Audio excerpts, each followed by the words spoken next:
ग्लूटाकॉइड्स part 3 prostaglandins. ये वाला part सबसे लंबा है और शायद सबसे इम्पॉर्टेंट भी।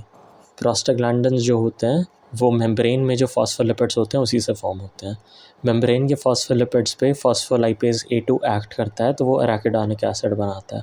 अब अराकिडोनिक एसिड पे अगर लॉक्स काम करता है तो ल्यूकोट्राइन्स बनते हैं और अराकिडोनिक एसिड पे कॉक्स काम करता है तो प्रोस्टाग्लैंडिन्स बनते हैं। जो कॉक्स को इनहिबिट करते हैं उनको कहते हैं NSAIDs, non steroidal anti inflammatory drugs. NSAIDs COX को इनहिबिट करते हैं, प्रोस्टाग्लैंडिन्स बनने से रोकते हैं। अब जो नसेड्स होते हैं यानी कि non steroidal anti inflammatory drugs, ये दो टाइप के हो सकते हैं, या तो सिलेक्टिव कॉक्स इनहिबिटर्स हो सकते हैं या नॉन सिलेक्टिव कॉक्स इनहिबिटर्स होते हैं। तो ये समझने के लिए पहले तो मैं समझता हूँ कि कॉक्स कितना टाइप का होता है। कॉक्स बेसिकली होता है मेजरली दो टाइप का, कॉक्स 1, कॉक्स 2। कॉक्स 1 जो है वो पूरी बॉडी में प्रेजेंट होता है। कॉक्स 1 जो होता है वो गैस्ट्रोप्रोटेक्टिव होता है, और जो कॉक्स 2 होता है वो मेजरली इन्फ्लेमेटरी चीज़ें प्रोड्यूस करता है। तो जो नॉन सेलेक्टिव होते हैं वो दोनों को इनहिबिट कर देते हैं, कॉक्स 1 और कॉक्स 2 को। जो सिलेक्टिव कॉक्स इनहिबिटर्स होते हैं वो प्राइमरीली सिर्फ कॉक्स 2 को ही इनहिबिट करते हैं क्योंकि कॉक्स 1 काम का होता है, बेनिफिशियल होता है। ठीक है, difference between selective and non selective inhibitors. तो सेलेक्टिव इनहिबिटर्स जो होते हैं उनमें लेस रिस्क होता है पेप्टिक अल्सर डिजीज़ का, और नॉन सेलेक्टिव इनहिबिटर्स में हायर रिस्क होता है पेप्टिक अल्सर डिजीज़ का, क्योंकि PGE2 जो है वो गैस्ट्रोप्रोटेक्टिव होता है। अब जो नॉन सेलेक्टिव इनहिबिटर्स हैं इसके एग्जांपल्स बड़ी फेमस हैं, एस्पिरिन, पैरासीटामोल या एसिटामिनोफेन भी कहते हैं इसको, आइब्यूप्रोफेन और इंडोमेथासिन। ठीक है, जो सेलेक्टिव इनहिबिटर्स हैं उसके एग्जांपल हैं सेलेकॉक्सिब, CELECOXIB, सेलेकॉक्सिब, या फिर एटोरीकॉक्सिब, ETORICOXIB, एटोरीकॉक्सिब। अब इनके इन डिटेल हम फंक्शंस देख लेते हैं। जो एस्पिरिन है वो एस्पिरिन जो है वो फीवर, पेन, इन्फ्लेमेशन वगैरह के काम भी आता है, बट एस्पिरिन का एक एंटी प्लेटलेट एक्शन भी है। तो एंटी प्लेटलेट एक्शन के लिए लो डोज ऑफ एस्पिरिन चाहिए होती है। ये प्रोफाइलैक्सिस में काम ले सकते हैं हम मायोकार्डियल इन्फेक्शन और स्ट्रोक के। तो लो डोज में मतलब less than 325 mg, less than 325 mg अगर हम एस्पिरिन को लेते हैं तो ये इनहिबिट करता है थ्रोम्बोक्साइन A2 का बनना। थ्रोम्बोक्साइन A2 के बनने से क्या होगा, बनने को रोकने से क्या होगा कि प्लेटलेट एग्रीगेट नहीं करेंगे। एस्पिरिन बट गाउट में कॉन्ट्राइंडिकेटेड होता है, मतलब भले ही इन्फ्लेमेशन है लेकिन ये गाउट में कॉन्ट्राइंडिकेटेड होता है बिकॉज ये हाइपर यूरेसीमिया कर देता है, और गाउट में तो आपको पता है यूरिक एसिड के क्रिस्टल्स डिपॉजिट होते हैं, तो इसीलिए ये कॉन्ट्राइंडिकेटेड होता है। एस्पिरिन बच्चों में जिनको वायरल इलनेस हो रखी होती है उनमें भी कॉन्ट्राइंडिकेटेड होता है क्योंकि इनमें री सिंड्रोम हो जाएगा, REYE, री सिंड्रोम हो सकता है। ओवरडोज ऑफ एस्पिरिन जो है वो एस्पिरिन टॉक्सिसिटी कर देता है। एस्पिरिन टॉक्सिसिटी के लिए कोई स्पेसिफिक एंटीडोट नहीं है, बट क्योंकि ये एस्पिरिन एक एसिडिक ड्रग है तो फिर इसका ना हम एक्सक्रीशन करा सकते हैं ट्यूब्यूल से रीअब्जॉर्प्शन प्रिवेंट करके, यूरिन को एल्कलाइन बना दो। तो ये क्योंकि एसिडिक ड्रग है एस्पिरिन तो ये आयनाइज हो जाएगा और रीअब्जॉर्ब नहीं हो पाएगा, तो फिर ये एक्सक्रीट हो जाएगा। यूरिन को एल्कलाइन कैसे बनाते हैं, सोडियम बाइकार्बोनेट देके। ठीक है, ये एस्पिरिन के यूजेस थे। लेस देन 325 mg पे लो डोज पे ये प्लेटलेट एग्रीगेशन को प्रिवेंट करता है। अब आते हैं पैरासीटामोल के यूजेस पे, PCM के यूजेस पे।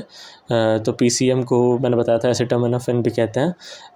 ये पैरासीटामोल एक एक्सेप्शन है बिकॉज़ ये सिर्फ एंटी इन्फ्लेमेटरी प्रॉपर्टी है इसकी, सिर्फ एंटी वो फीवर वाली प्रॉपर्टी है, एंटी पायरेटिक प्रॉपर्टी है, इसकी एंटी इन्फ्लेमेटरी प्रॉपर्टी नहीं है। This is because of the fact कि ये सिर्फ इनहिबिट करता है COX-3 को इन द ब्रेन में COX-3 करके भी है, सिर्फ ये उसी को इनहिबिट करता है। और एक और थ्योरी भी है कि इसका एनाल्जेसिक जो मेटाबॉलिज्म है it is contributed to action on a vanilloid receptor, TRPV कहते हैं इसको, transient receptor potential vanilloid. A metabolite of PCM is presumed to be acting on these receptors. Basically किसी भी तरीके से काम करे, चाहे COX-3 पे काम करे ब्रेन में या फिर वेनिलॉइड रिसेप्टर पे काम करे, ये सिर्फ फीवर कम करता है, ये एंटी इन्फ्लेमेटरी नहीं है। तो पैरासीटामोल कम नेफ्रोटॉक्सिक है, इसीलिए पेशेंट को अगर किसी तरह की रीनल डिजीज़ है तो उसमें प्रेफर करते हैं। दूसरी बात, इसके मेटाबॉलिज्म में एक लिवर को डैमेज करने वाला कंपाउंड प्रोड्यूस होता है NAPQI, जो लिवर डैमेज करता है। अगर ये PCM टॉक्सिसिटी हो जाती है तो फिर हम एंटीडोट दे सकते हैं N-एसिटाइलसिस्टीन, ये बायोकेम में भी पढ़ा होगा। Moving on, indomethacin. तो जैसा कि ये नॉन सिलेक्टिव नसेड्स में एस्पिरिन हो गया, PCM हो गया, इंडोमेथासिन पे आता है। इंडोमेथासिन पहले ड्रग ऑफ चॉइस हुआ करता था पेटेंट डक्टस आर्टेरियोसिस के लिए, बट आजकल हम आइब्यूप्रोफेन यूज़ करते हैं। आइब्यूप्रोफेन सिर्फ is the only anti inflammatory drug जो कि चिल्ड्रन में प्रेफर किया जाता है। PCM भी बच्चों में दे सकते हैं, लेकिन PCM एंटी इन्फ्लेमेटरी नहीं है। PCM और आइब्यूप्रोफेन ही हम चिल्ड्रन में वो करते हैं, यूज़ करते हैं। अब क्लिनिकल यूज़ ऑफ नसेड्स, दो मेजर क्लिनिकल यूज़ हैं, गाउट में और आर्थराइटिस में, रेमेटॉइड आर्थराइटिस में। तो गाउट में क्या होता है कि इंक्रीज़ इन यूरिक एसिड होता है। गाउट बेसिकली दो टाइप का हो सकता है, एक्यूट गाउट और क्रॉनिक गाउट। एक्यूट गाउट में पेन होता है, क्रॉनिक गाउट में बहुत ज़्यादा पेन नहीं होता है। तो पेशेंट में यूरिक एसिड की डिपोजिशन हो जाती है जॉइंट्स में, पेन और इन्फ्लेमेशन होगा एक्यूट गाउट में। तो सबसे पहले तो नसेड्स प्रेफर करो एस्पिरिन के अलावा, क्योंकि एस्पिरिन क्या कर देगी, एस्पिरिन हाइपर यूरेसीमिया कॉज करती है, और पैरासीटामोल जो है उसको देने का कोई तुक ही नहीं है, क्योंकि वो एंटी इन्फ्लेमेटरी प्रॉपर्टीज़ ही नहीं है उसमें। उसके बाद अगर नसेड्स काम ना करे तो स्टेरॉइड्स दे दो, पर्टिकुलरली इंट्रा आर्टिकुलर स्टेरॉइड्स। अगर स्टेरॉइड्स भी काम ना करे तो स्ट्रॉन्गेस्ट ड्रग जो गाउट के लिए बना है वो कॉल्चिसिन है, बट कॉल्चिसिन को हम सबसे पहले प्राइमरीली यूज़ क्यों नहीं करते हैं, ये सबसे ज़्यादा इफेक्टिव ड्रग भी है, और ये काम ऐसे करता है कि ग्रेन्युलोसाइट जो होते हैं उनके माइग्रेशन को ही रोक देता है, inhibiting the granulocyte migration. Granulocyte जैसे कि न्यूट्रोफिल्स वगैरह, तो ये उनके माइग्रेशन को रोक देता है। तो कॉल्चिसिन इसको प्रेफर इसलिए नहीं करते हैं क्योंकि ये इसके साइड इफ़ेक्ट ज़्यादा हैं। ये मायोपैथी कॉज कर देता है और इंट्रैक्टेबल डायरिया कॉज कर देता है। In case of chronic gout उसमें पेशेंट को दर्द हो ही नहीं रहा होता है, जनरली पेशेंट एसिम्प्टोमेटिक होता है। तो बस इसमें मेजरली काम हमारा क्या है कि decrease the level of uric acid. अब वो यूरिक एसिड तुम 3 तरीक़ों से घटा सकते हो, या तो यूरिक एसिड का फॉर्मेशन कम कर दो, या उसका निकलना बढ़ा दो, मतलब उसका एक्सक्रीशन बढ़ा दो, या फिर उसका मेटाबोलाइज कर दो ज़्यादातर को, ठीक है। तो तीनों जुगाड़ हम पढ़ते हैं। द फर्स्ट इज़ कि उसका बनना घटा दो। बनना कैसे घटा दो, पहले ये पता होना चाहिए ना बनेगा कैसे। तो बनता है ऐसे कि प्रोटीन्स और जो प्यूरिन्स होते हैं वो कन्वर्ट होते हैं ज़ैंथीन में, ठीक है। और ज़ैंथीन जो है, ज़ैंथीन ऑक्सीडेज़ की मदद से यूरिक एसिड में बनता है। तो प्यूरिन्स और प्रोटीन्स जो है वो ज़ैंथीन बनते हैं, ज़ैंथीन आगे कन्वर्ट होता है यूरिक एसिड में ज़ैंथीन ऑक्सीडेज़ की मदद से। तो अगर ज़ैंथीन ऑक्सीडेज़ को इनहिबिट कर दो तो यूरिक एसिड नहीं बनेगा। तो यही सेम काम ज़ैंथीन ऑक्सीडेज़ को इनहिबिट करने का काम करता है एलोप्यूरिनॉल। क्रॉनिक गाउट में ड्रग ऑफ चॉइसेस एलोप्यूरिनॉल, और फेबिक्सोस्टैट भी सेम काम करता है, ये इनहिबिट करता है ज़ैंथीन ऑक्सीडेज़ को। Febuxostat, allopurinol. Allopurinol is the drug of choice for chronic gout. दूसरा जुगाड़ क्या है कि यूरिक एसिड का एक्सक्रीशन बढ़ा दो। अब जो एक्सक्रीशन बढ़ाते हैं उनको कहते हैं यूरिकोस्यूरिक एजेंट्स। यूरिन में यूरिक एसिड का एक्सक्रीशन बढ़ा देते हैं। इसके साथ बहुत सारे फ्लूइड्स लेने होते हैं, वरना ये स्टोन्स बन जाएंगे, तो पानी लेने में भलाई है। तो ये एक्सक्रीशन को फैसिलिटेट करता है। अवॉइडेड बेसिकली यार, रीनल फेलियर वाले पेशेंट्स में तुम यूरिकोस्यूरिक एजेंट्स दे नहीं सकते हो, कोई तुक ही नहीं बनता। अगर किडनी फेल है तो समझ जाओ यूरिन से कैसे निकालोगे। ये जो ड्रग्स हैं जो यूरिकोस्यूरिक एजेंट्स हैं उसमें प्रोबेन एसिड आता है मेजरली, और लेसिनिराड। प्रोबेन एसिड और लेसिनिराड, प्रोबेन एसिड लेसिनिराड, ये दो हैं। और तीसरा है कि मेटाबॉलिज्म बढ़ा दो। ह्यूमंस में मेटाबॉलिज्म नहीं होता है यूरिक एसिड का आगे, बट बर्ड्स में होता है।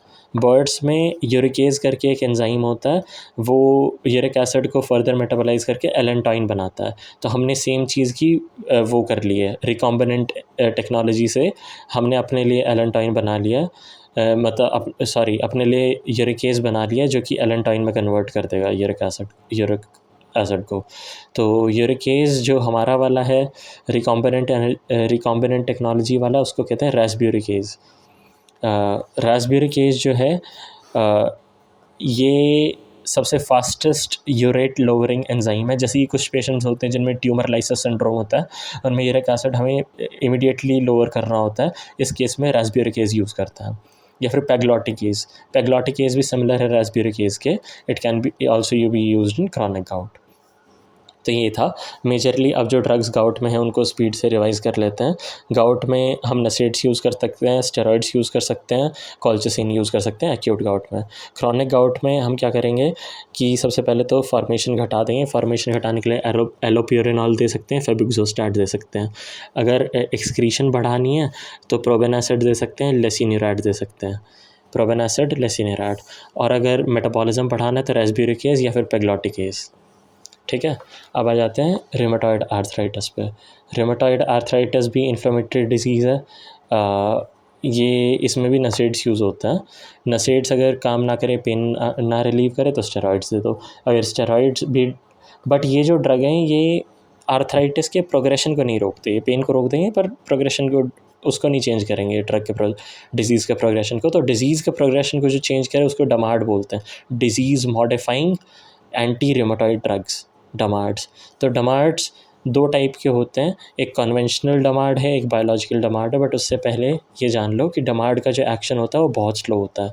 ये कम से कम 2-3 महीने लेता है काम शुरू करने में, इसीलिए इनका नाम ही रख दिया है slow acting anti rheumatoid drugs या फिर सार्ड्स।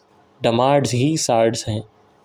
ठीक है, तो डमार्ड्स के मेजरली 3 ग्रुप हैं जिनको 2 कैटेगरीज़ में हमने डिवाइड किया हुआ है। तुम 2 कैटेगरी याद रखो, कन्वेंशनल डमार्ड और बायोलॉजिकल डमार्ड। कन्वेंशनल जो हम पहले से यूज़ करते आ रहे हैं, बायोलॉजिकल जो कि हमने रिकॉम्बिनेंट डीएनए टेक्नोलॉजी से यूज़ करा बनाया है। तो कन्वेंशनल डमार्ड में क्या आएगा, क्यूट एंड पगली मलिका शेरावत, ये नमूना इसको यूज़ कर याद रख लो। क्यूट मतलब क्लोरोक्विन, हाइड्रोक्सी क्लोरोक्विन दे सकते हैं, पेनिसिलामिन दे सकते हैं, एज़ाथायोप्रिन दे सकते हैं, गॉल्ड सॉल्ट्स दे सकते हैं, लेफ्यूनोमाइड दे सकते हैं, जैक इनहिबिटर्स दे सकते हैं, जेनस काइनेज इनहिबिटर्स लाइक बेरिसेटिनिब और टोफासेटिनिब, ये ओरल ड्रग्स हैं। मीथोट्रेक्सेट दे सकते हैं, सल्फासेलाजीन दे सकते हैं। इसमें से सबसे इम्पॉर्टेंट ये वाले हैं, chloroquine, penicillamine, gold salts, JAK inhibitors, baricitinib, methotrexate और सल्फासेलाजीन, ये रख लो। तो drug of choice during pregnancy, अगर प्रेगनेंसी में किसी लेडी को आर्थराइटिस है तो उसको क्या दोगे, उसको तुम दोगे क्लोरोक्विन। क्लोरोक्विन के अलावा कुछ नहीं दोगे। No other DMARD is safe during pregnancy, तो क्लोरोक्विन ही दोगे।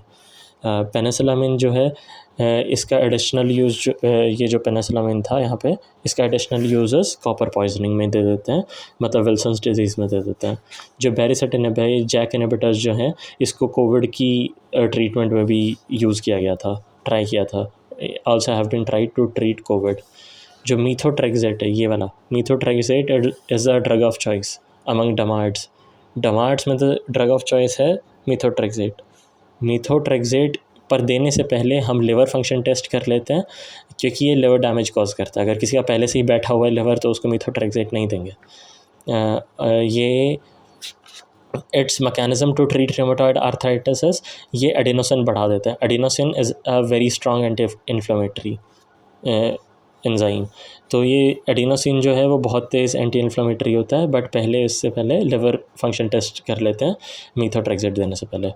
सल्फासेलाजीन जो है ये प्रो ड्रग है, ये ओनली डमार्ड है, जो कि इसको एल्काइलोजिंग स्पॉन्डिलाइटिस में भी दे सकते हैं और ये अल्सरेटिव कोलाइटिस में भी दे सकते हैं। सल्फासेलाजीन को किस में, ये डिज़ीज़ मॉडिफाइंग एजेंट है, लाइक जैसे ये रिमेटॉइड आर्थराइटिस इसमें डिज़ीज़ मॉडिफाई कर रहा था, वैसे ही ये एल्काइलोजिंग स्पॉन्डिलाइटिस में भी डिज़ीज़ मॉडिफाई करता है सल्फासेलाजीन, और ये अल्सरेटिव कोलाइटिस में भी हेल्पफुल होता है। ये तो थे ट्रेडिशनल डमार्ड्स। नाम एक बार रिवाइज कर लेते हैं ट्रेडिशनल डमार्ड्स के, chloroquine, penicillamine, gold salts, JAK inhibitors, baricitinib, methotrexate, sulfasalazine. अब बायोलॉजिकल डमार्ड्स जो हैं ये बेसिकली 4 टाइप के होते हैं। ये इंटरल्यूकिन 1 एंटागोनिस्ट है, एनाकिनरा इंटरल्यूकिन 6 एंटागोनिस्ट है, टोसिलिजुमैब और सेरिल्यूमैब। ये इसमें भी यूज़ होता है साइटोकाइन रिलीज सिंड्रोम में। बेसिकली ये कोविड में भी यूज़ किया गया था, क्योंकि कोविड में साइटोकाइन रिलीज सिंड्रोम हो गया था, तो टोसिलिजुमैब और सेरिल्यूमैब भी यूज़ होते हैं। TNF अल्फ़ा एंटागोनिस्ट और कोस्टिमुलेशन इनहिबिटर एबेटासेप्ट। अब जो ये अभी TNF अल्फ़ा एंटागोनिस्ट पढ़े थे ना, तो TNF अल्फ़ा एंटागोनिस्ट को याद कर सकते हो, एस इनहिबिटर्स को गोली मारो। अडेलीम्यूमैब, सर्टोलिजुमैब, एटानरसेप्ट, इन्फ्लिक्सीमैब, गोलीम्यूमैब। अपार्ट फ्रॉम रूमेटॉइड आर्थराइटिस ये क्रॉन्स डिजीज़ और सोरियासिस में भी यूज़ होते हैं।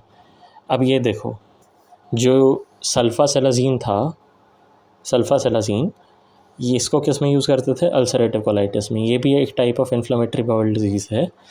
और ये देखो, ये जो TNF अल्फ़ा एंटागोनिस्ट्स हैं, ये क्रॉन्स डिजीज़ में यूज़ कर सकते हैं। ये भी एक टाइप का इन्फ्लेमेटरी बाउल डिजीज़ है। बट ये जो एस इनहिबिटर, ये जो है TNF अल्फ़ा एंटागोनिस्ट ड्रग जिनको बोलते हैं एस इनहिबिटर्स को गोली मार, जिससे रटते हो तुम कि अडालीजुमैब, सर्टोलिजुमैब, एटेनरसेप्ट, इन्फ्लिक्सीमैब और गोलीम्यूमैब, ये जितने भी ड्रग्स हैं, ये क्या करते हैं? ये इन्फेक्शन का रिस्क बढ़ाते हैं। इसीलिए पहले TB के लिए और हेपेटाइटिस B के लिए पहले रूल आउट कर लो, टेस्ट करा लो, उसके बाद ही देना, वरना कॉन्ट्राइंडिकेटेड हैं ये सारे ड्रग्स, TNF अल्फ़ा एंटागोनिस्ट्स। और जो कोस्टिमुलेशन इनहिबिटर्स होते हैं, कोस्टिमुलेशन इनहिबिटर ड्रग्स, अबेटासेप्ट क्या काम करता है कि ये इनएक्टिवेट करता है T सेल्स को जो कार्टिलेज के अगेंस्ट काम कर रहे हैं।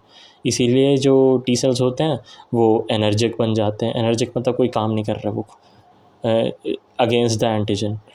ये इनहिबिट करता है एक्शन CD80-86 विद B28।